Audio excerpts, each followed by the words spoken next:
One of the primary crashes that started the whole CRM and human factors program was an Eastern Airlines L1011 TriStar, which crashed into the Florida Everglades in December of 1972.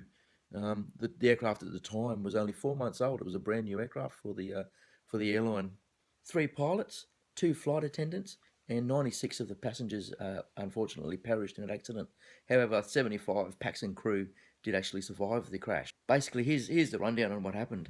Uh, they'd flown an uneventful flight from JFK Airport in New York, and they were flying into Miami. As they were approaching Miami Airfield, they put their landing gear down, and as it turned out, the nose landing gear light didn't actually light up. They had the two greens on the left and the right main landing gear, but the nose gear didn't show any indication of being down. So the crew ran through the checklist and discussed the problems there. They cycled the gear up and down a couple of times to see if that would work. Still didn't fix the problem. They ended up sending the flight engineer and one of the technicians that was actually with the airline. He was a passenger down the back. They grabbed him and they went down underneath the flight deck in the avionics bay to have a look at the nose landing gear to see if they could see if it was down. In the meantime, the pilots were completely preoccupied with this light. They were at 2,000 feet. They had knocked off their approach. They had talked to Miami Air Traffic Control Tower, and they were just in a holding pattern over the Everglades. So as the crew maintained 2,000 feet, they had the autopilot engaged as they thought. The flight engineer and the techo were downstairs looking at the nose landing gear.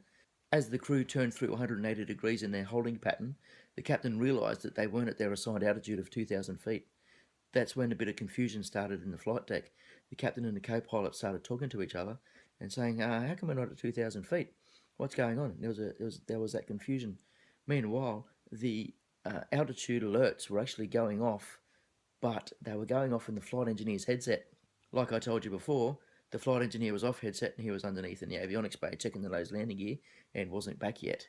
10 seconds after the pilot and the co-pilot realised that they weren't at their assigned altitude, the aircraft crashed into the ground. The area that the aircraft crashed in, being the Florida Everglades, was a water area with the sawgrass sticking out of the water. It actually cushioned the aircraft as it crashed into it. It wasn't a high rate of descent. It was a very gradual rate of descent. The aircraft broke up as it slowly skimmed over the sawgrass on the Everglades. It was this gradual breakup that actually allowed some of the passengers to survive. So in 1972, this was actually the first wide-bodied aircraft to crash. It was the first aircraft that carried a lot of passengers, so it raised a fair bit of concern that an aircraft so big could crash. So during the investigation, it was determined by the NTSB at the time that the autopilot had been inadvertently switched off. With this particular aircraft, there was two modes of autopilot. There was the altitude hold mode and the control wheel steering mode. It had actually inadvertently been switched from the altitude hold to that CWS mode. Because it was in this control wheel steering mode, basically all it needed was a slight pressure on the control wheel to disconnect that mode. It was set up so that a pilot could set up a rate of climb or a rate of descent, and it would hold that rate until a pressure was applied on the control wheel to disconnect it. As the captain has turned to the flight engineer to ask him to go downstairs to look at the nose landing gear through the observation window, he has inadvertently switched the control wheel steering mode off, and they started a gradual and fatal descent into the Everglades. So what are the human factors that caused this accident? I think it's pretty clear in this case. It's unfortunately pilot error. They didn't set the autopilot up correctly. As the captain's turned around to talk to the flight engineer, he's inadvertently disconnected the autopilot, which led the aircraft into this gradual decline. This isn't the only issue here. The fact that the entire crew was obsessed with this one landing gear light was the issue. You can't have a two-pilot aircraft with both pilots staring at the same thing in the aircraft. That's why one of the results of this is that it must be very clear which pilot is actually flying the aircraft. And when that pilot is flying the aircraft, his sole job is flying that aircraft.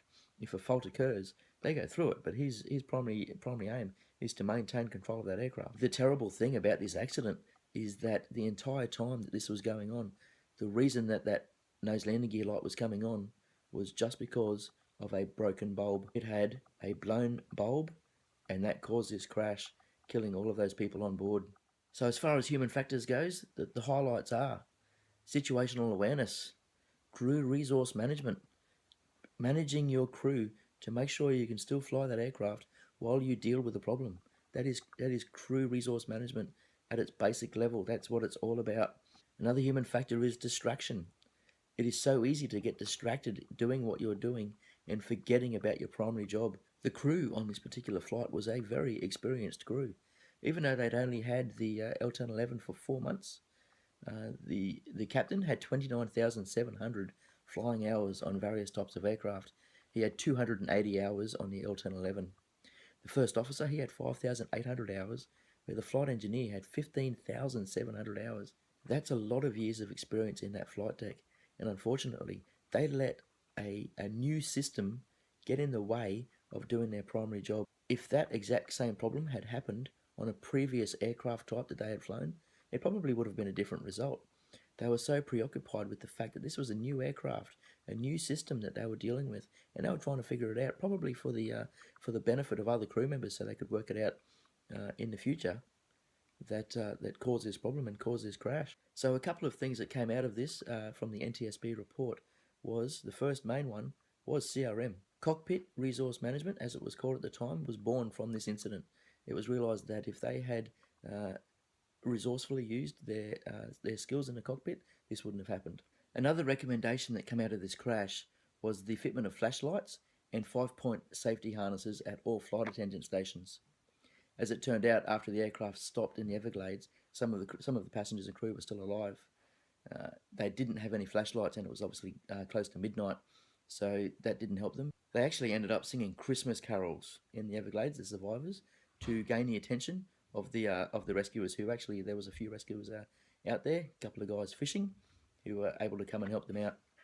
So once again, thanks very much for listening to my video. I hope you've enjoyed this one, and we look forward to sharing many more with you.